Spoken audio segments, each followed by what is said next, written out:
Right. Even though yes. I'm very busy with kids and life and all those sort of things with politics, it's hard for me to pay attention. I know that in these upcoming elections, it is important after the primaries to vote for the best chance to stop Republicans. So, whomever that might be, it could be Popeye from the old Popeye cartoon. I'm voting for Popeye if he wins the primary. Okay, thank you, Carlos Alazraqui. Thank you for that blue tsunami message. We appreciate it. You're welcome.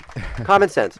Thank you. And by the way, if you don't do politics, politics is going to do you. So get with the game. Without lube. Common sense. Pardon me? They're going to do you without lube. Right. And telling you you're pretty. See, that is worse than... That's what it sounds like, Stephanie. It does not sound like what you're doing. Well, if it sounds like that, no wonder I'm gay. Okay. Lie still. Lie still.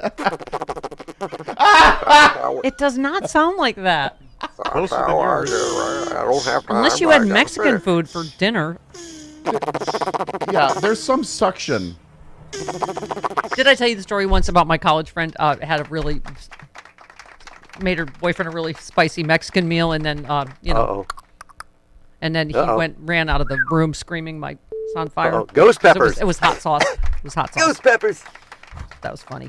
Okay, hey, Robert in Florida. Hi, hi. Hey, buongiorno. No, I don't. It's not my fault. I did the thing. Okay. Hi, hello, Robert. Go ahead.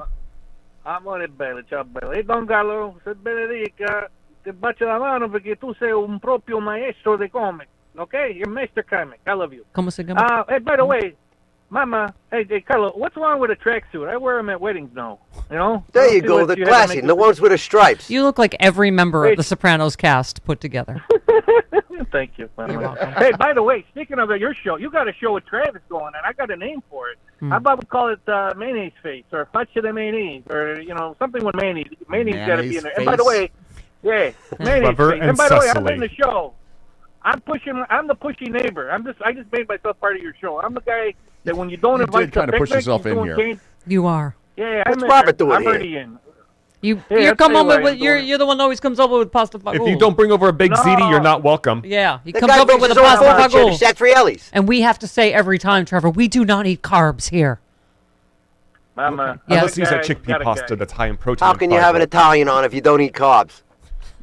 We don't do carbs. Hey, Robert's going to run out and get us some budget fresh. To you guys, Italian food is ethnic food. It's too ethnic. Get some satriellos. Only if there's a white sauce. Yes. Yeah, only with white sauce. Only the clam sauce. Okay. Trump had to be talked out of a plan to reactivate and court-martial 2 U.S. military officers by not one but 2 people, according to Mark Esper's book again. Esper said he was one of those people to talk Trump out of this bizarre plan, which would have targeted vocal critics of Trump's U.S. Navy Admiral William McRaven and U.S. Army General Stanley McChrystal. McRaven led the raid on Osama bin Laden. The president told Mark Milley, General Milley, and me that he wanted to call them, McChrystal and McRaven, back to active duty and court-martial them for what they said. Esper said, doing this will backfire on you, Mr. President. Okay, so that's just one of the awful things that Esper didn't tell us about at the right. He wanted to court-martial the guy that got bin Laden because he... Excuse me? I'm going to write a book after I'm afraid to stand up to somebody. I'm going to write a book. Yes, well, there is a court people. I think it should be illegal, right? To write a book about crimes you did not report. They were working for the government. They were on the government payroll. They should not be able to use that to profit. Yes. Period. Stephanie, you remember the sketch we did about Braveheart's coward brother? Yes. I'd like to join you, William, but I think I bruised my knee in the last training session. I totally forgot that skit. That's funny. Yeah, that's basically who the Republicans are. Yeah. I'd like to help you defeat the English, but I've got a wee bit of a corn on my foot. Wow, you guys used to do funny skits. What was his name? Shut up. What was his name? I don't know. It was like Edward Braveheart or something like that. No, it was the opposite of Braveheart, right? He was chicken liver. Edward Not So Braveheart. Edward Chicken Liver? I don't know. Okay. In the final months of the Trump term, it was Mitch McConnell who still had enough sway to stop the White House from a damaging purge of Defense Department officials they deemed disloyal. Wow. Paranoia or power had run amok, particularly in 2020, according to Zasper's book. The DOD was hemorrhaging staff at a volatile time for the country as the president refused to submit to the peaceful transfer of power. Remember when we wondered then, like, hey, what's going on in the day? Yeah. Remember we didn't realize we were in mid-coup? And okay. The White House was decapitating the department and traumatizing the survivors, everyone else in the process. Loyalists were installed in place, according to Esper. This is everybody's excuse, Carlos, is they all say, I didn't resign because he would have put in someone worse, and I prevented X, Y, and Z from happening. Well, that doesn't mean you don't still report treason in real time or warn the American people before we vote if you think that's the only remedy. You can not resign and be vocal at the same time. It's incredible how it works. Right, exactly. Edward in Vermont, you are on with Carlos. Hello, Ed. Edward Chicken Liver? Yes, I am a member of Tulsi Gabbard's locals community, and I am going to suggest that she sue you for calling her a Russian asset. Okay. Tulsi Gabbard is more of a patriot than you'll be on your best day. Okay. No. All right. She's one of the few politicians that when she speaks, I don't assume everything she says is a lie. Ah. And that's pretty much most of the politicians. That's all right. What? Well, don't I'm believe sorry, her when Travis. she says What are she's you discriminatory on gay indicating? people. That he might be imbibing in something at this hour? He was slurring a lot of words for this early in the morning. Man. And you got to He be drunk made to Mitch believe McConnell Tulsi. sound like an auctioneer. Yeah. 45 But no, Tulsi Gabbard is yes, I an will never opportunist. do as many Putin talking points as she does before 6 a.m. No, I will not. Yes, I'm sorry. Go ahead. She's consistently on the wrong side of history. Yes, There she's is that. consistently wrong. And you know who was consistently right? Hillary Clinton. But let's not talk about that now. You know who else was consistently wrong? Who? Hitler. You know who else is consistently wrong? Who? You. Oh. But he, See, you just called me Hitler. No, I didn't. You compared you to Hitler. Why are you hitting yourself? Ron in Sacramento, you're on with Carlos. I was right about Trump. Hello, Ron. Good morning, Mama. Hi. Good morning, Mama. Carlos, I have a question for you. You're in the entertainment industry, and perhaps you could answer why, to protect children, your industry has a rating of, say, PG-13 or 17 and under, not admitted. However, an 11-year-old can be impregnated and forced to carry that baby to term and have it. yeah. Yes. Well, They talk about protecting children. a tiny bit of a difference. The ratings for entertainment is run by the entertainment industry.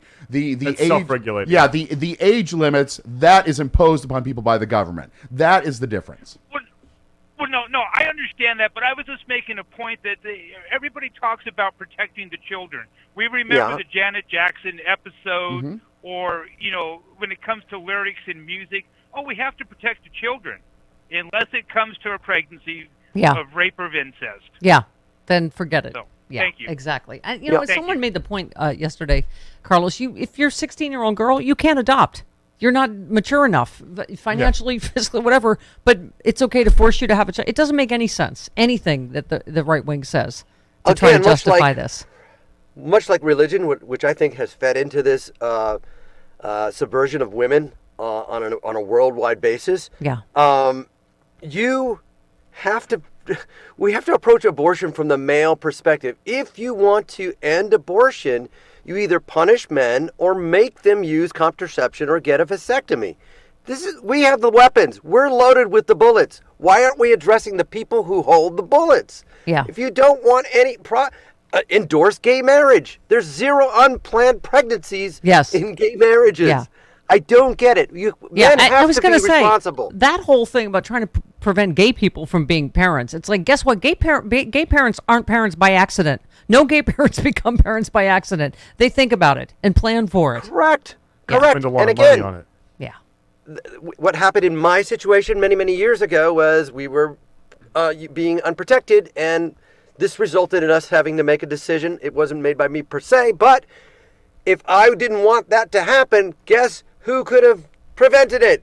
Me. Right. Me. Use protection, man. Stop complaining and pinning it all on the women. Why are we pinning it all on women? Yeah. Thank you. By the way, the fisting aficionado, Josh Hawley. Yes. Uh-huh.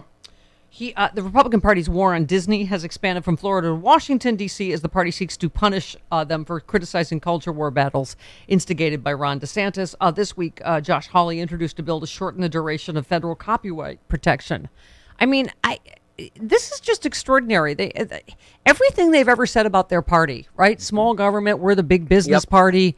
They're punishing a business that disagrees with them. Yes. Yep.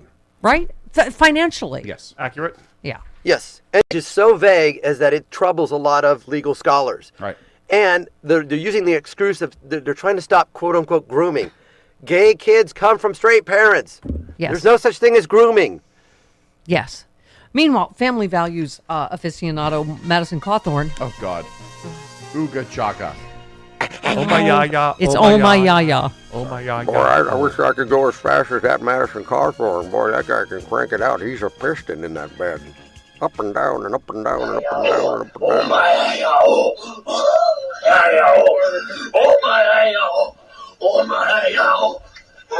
It does sound very similar to Mitch McConnell, Croc. I have to say, there is Republicans do have a specific technique. Okay. 1 week before he will face North Carolina voters in his attempt for the GOP renomination to Congress, the Washington Post published text messages between Madison Cawthorn and Republican Senator Tom Tillis of North Carolina. This would be another big bag of rats. Yeah. Fight. You're all equally awful. Thank you. After Cawthorn had announced he was going to be switching districts, Susan Tillis, who would be the lovely wife lovely and talented. Okay. of Mrs. Tom Tillis, right? Susan tweeted that the district in which he would be running didn't need any intervention, and we are capable of making our own decisions. Madison Cawthorn texted, I guess, Tom Tillis, and said, "Why is your wife attacking me on Twitter?" Tillis said, "Just spitballing here, but maybe because you've attacked her husband." Cawthorn said, "I don't feel like I've attacked you that much. I think I've said that I don't think you're conservative enough. I didn't realize that made us enemies." Fight. Big bag of rats. Yep. I guess that's why he's one of the Republicans that's turned against Madison Cawthorn. It might, I don't know, leak the video of something. I don't. Let us just know which rat comes out of the bag. I don't even care. Madison's just not too bright. He's proving himself to be not that smart. Yes. No. Yeah. Oh my yaya, you are correct. I know. What? Paul in Seattle, you're on with Carlos. Hello, Paul. Thank you, Stephanie. I don't remember who the congressman who was saying that, oh, we protect sea turtles and eagles' eggs, but we're not Daines. protecting women. Oh, who was it? Yeah, Daines. Senator Daines. Yes. I want to call him and tell him. Who deigns to be an idiot. The fact is that it's because we are the ones who are destroying and poisoning the environment of those and sea animals. turtles are They don't almost have a extinct. choice. That's what that's Yes. about. Yes. Yeah, exactly. Yeah. And we should be doing exactly the same thing for women's eggs, fertilized or unfertilized, because they don't have a choice when we poison them with pesticides and things like that. So in a way, he needs to be reframed. He's right on. Yeah, we should protect women's eggs too when they don't have a choice from being poisoned by pesticides and things like that. So he's kind of missing the point, although I see where he's going. Yeah. Okay.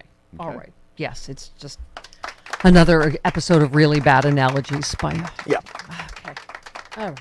And by the way, they don't care about any extinct animals anyway. It's like, don't even pretend like that's something you care about, right? Climate change or